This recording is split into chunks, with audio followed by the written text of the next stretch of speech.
আল্লাহ নবীর ঘরের চারপাশে শত্রুরা উন্মুক্ত তরবারি নিয়ে প্রস্তুত, নবীকে হত্যা করবে। হারে, পৃথিবীর শ্রেষ্ঠতম মানুষটার বিরুদ্ধে ষড়যন্ত্র করে আমার নবীকে হত্যা করার জন্য।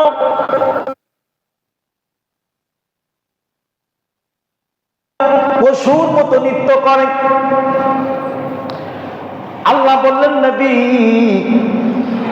আপনার হিজরত করতে হবে মক্কা থেকে মদিনায়, আপনি বের হয়ে পড়ুন, সময় হয়ে গেছে। রাসূলুল্লাহ সাল্লাল্লাহু আলাইহি ওয়াসাল্লাম বিসমিল্লাহ বলে ঘর থেকে বের হলেন। এক মুঠো বালি নিলেন, পড়লেন ওয়া মাকারু ওয়া মাকারাল্লাহ আল্লাহু খায়রুল মাকিরিন।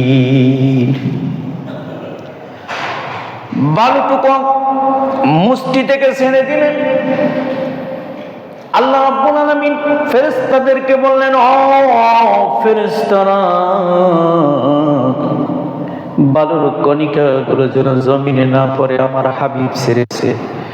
এই বালুর কণিকাগুলো কাফেরদের চোখে চোখে দিয়ে দাও, আর কাফেরদের সাময়িক সময়ের জন্য অন্ধ করে দাও।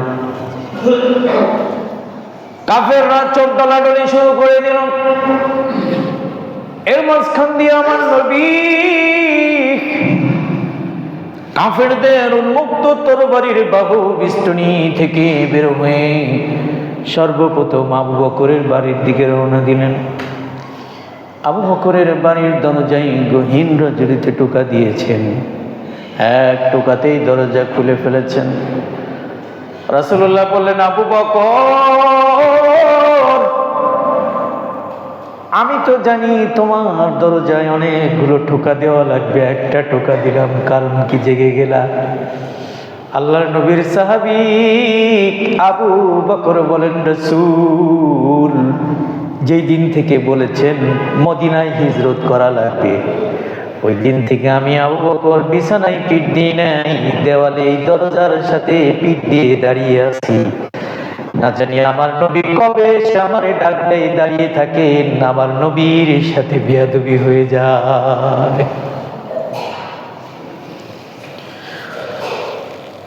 আবু বকরের সঙ্গে নিয়ে রাসূলুল্লাহ রওনা দিলেন। প্রতিমধ্যে দিনের আলো ফুটে উঠল। তার মানে বোঝা যায় রাসূল শেষ রাতে রওনা দিয়েছেন, মধ্যরাতেও রওনা দেন নাই, শেষ রজনীতে রাসূলুল্লাহ রওনা দিয়েছেন। চলতে চলতে দিনের আলো ফুটে উঠল। কাফিররা চিন্তা করল, আহারে, এই তো সময় চলে এসেছে, দুনিয়ার বুক থেকে ইসলামের আলোকে চলো স্তব্ধ করে দেই, নিভিয়ে দেই। সবাই রাসূলুল্লাহর ঘরের ভিতরে প্রবেশ করল। চাদরটা টান দিল, মুখের উপর থেকে চাদর টান দিয়ে দেখে রাসূলুল্লাহর জায়গায় হযরতে আলী ঘুমিয়ে আছে। চিন্তা করলো, কেমনে কি হলো? আমরা তো বাড়ি পাহারা দিচ্ছিলাম, এমন কেন হলো, কেমনে হলো? চিন্তায় পড়ে গেল। সবাই সিদ্ধান্ত নিল, চলো খোঁজাখুঁজি করি, কোথায় আছে, বেশি দূর যেতে পারে নাই। কাফির মুশরিকরা রাসূলুল্লাহকে পূর্ব থেকে পশ্চিম, উত্তর থেকে দক্ষিণ তালাশ শুরু করে দিল। আল্লাহ রাসূল দিনের আলো ফোটার কারণে সৌরে গুহায় রাসূল আশ্রয় নিলেন। সঙ্গী হলো দুইজন। সঙ্গী কয়জন? দুইজন সঙ্গে নিয়ে রাসূলুল্লাহ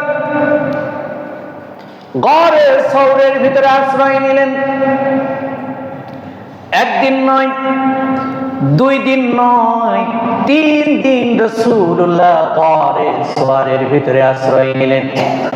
মক্কার পরিবেশ যখন একটু ঠান্ডা হবে, রাসূল তখন গড়ে সওয়ার থেকে আল্লাহর ওহীর মাধ্যমে, নির্দেশের মাধ্যমে গড়ে সওয়ার থেকে মদিনার পথে রওনা দিবেন। এমন সময় কাফেররা রাসূলুল্লাহকে খুঁজতে খুঁজতে বের হয়েছেন। রাসূলুল্লাহ গারের ভিতরে প্রবেশ করেছেন, অন্ধকার, অনেকগুলো গারের গর্ত, সাপ পোকার গর্ত।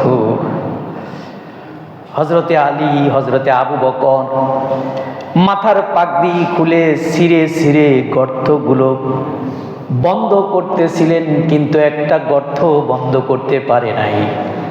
ইতিহাসবিদরা বলেন হযরতে আবু বকর রাসূলুল্লাহ সাল্লাল্লাহু আলাইহি ওয়াসাল্লাম দু নয়নের মণি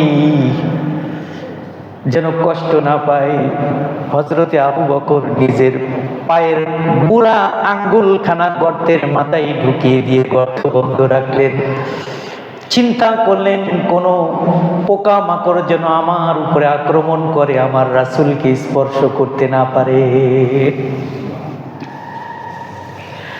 আল্লাহর নবী হযরতে আবু বকরের রানের উপরে মাথাটা দিয়ে আরাম ফরমান। বিষধর সাপ কোনো গর্তের মুখ দিয়ে যখন বের হতে পারে না, অনেক চেষ্টা করে আক্রমণ করে, কোনো কাজ হয় না, প্রতিক্রিয়া নাই। হযরতে আবু বকরের পায়ের আঙ্গুলে এই বিষধর সাপ আক্রমণ করেছে, এমন বিষধর হযরতে আবু বকরের মুখ নীল হয়ে গেছে, দুই চোখের পানি ফোটায় ফোটায় পড়া শুরু হয়েছে, চোখের তপ্ত ফোঁটা রাসূলুল্লাহর মুখের উপরে একটু পড়েছে। রাসূল জাগ্রত হয়ে বলে, আবু বকর কাঁদো কেন? আবু বকর বাড়ির কথা মনে হয়েছে, মক্কার কথা মনে হয়েছে, তোমার পরিবারের কথা মনে হয়েছে, এই জন্য বুঝি কান্দো?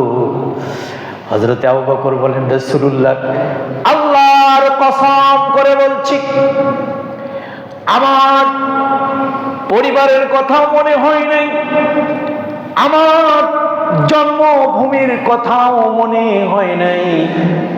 আল্লাহ